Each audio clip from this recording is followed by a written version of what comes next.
So you've gotten a deal under contract, you found a buyer for it, and you've gotten it over to the title company, but then something happens that prevents you from being able to close on this deal.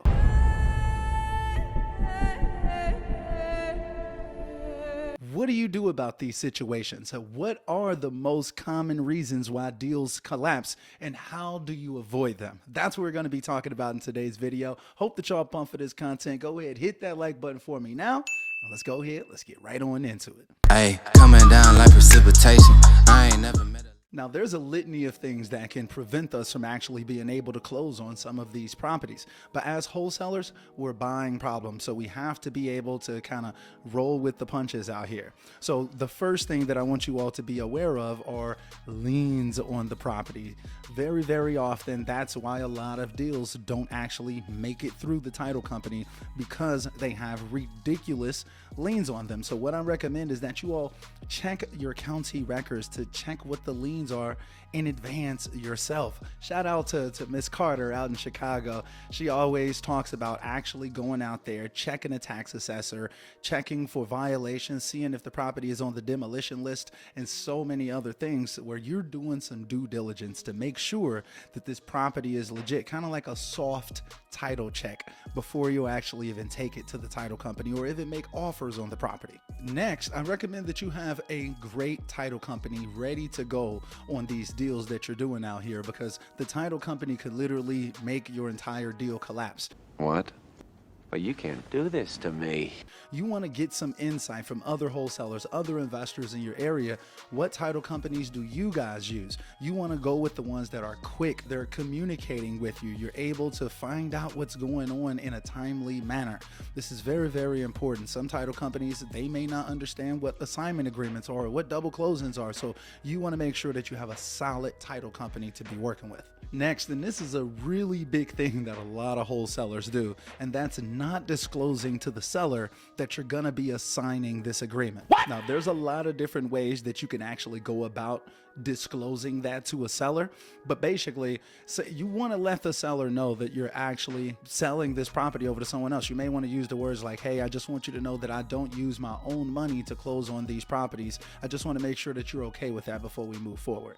You want to give them an opportunity to say no. You want to disclose that to them. So that's a really, really big one. People say, oh, you're making money off of my property.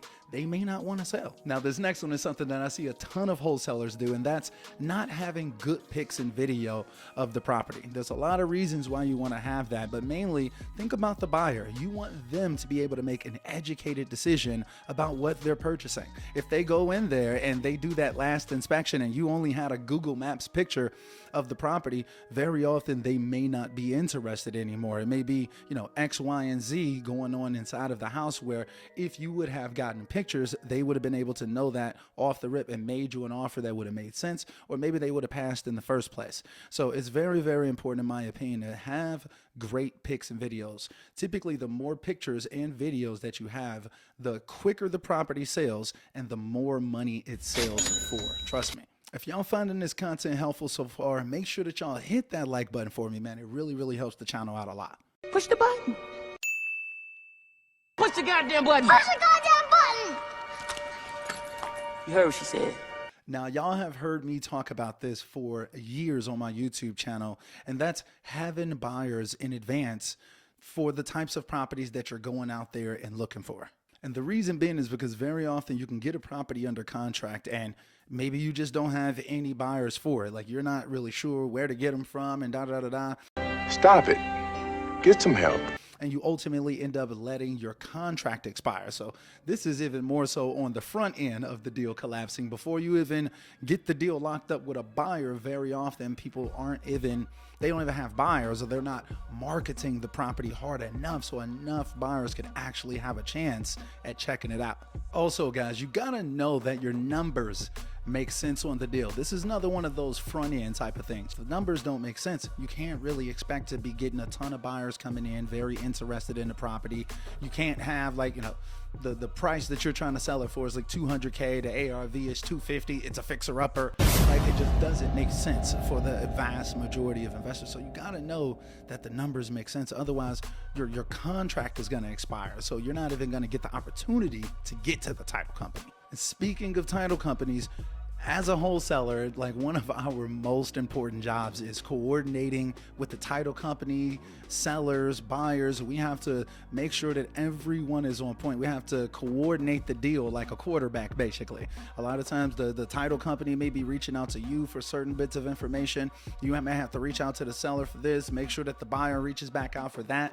You've got to be able to communicate very, very efficiently. And that's another thing that a lot of people don't do. They'll stop communicating with the seller or the buyer. Now, all of a sudden, they haven't talked to the seller in 2 weeks. The seller's flaking on them. Maybe they sold the property to another wholesaler while they hadn't been talking to them. You want to be in constant communication, not constant, like don't bombard them or, hunt them down or whatever, but be talking to the buyer, be talking to the seller and the title company, checking in on the deal, making sure that the deal is still getting processed, making sure that the buyer is still good to go and that they've been coordinating with the title company and that the seller is still good to go, talking about, post deal, like, yeah, John, I'm going to take you out for a beer, or we're going to go get some coffee, something like that. Make sure that you keep everybody in the groove of getting this deal through the finish line. Look, I'm giving y'all golden gems right now, man. Not a lot of people talk about this, but it is a lot of coordination that goes on with actually trying to process these deals from start to finish. Now, next, this is going to be a more high-level strategy right here that you hear people talking about, and that's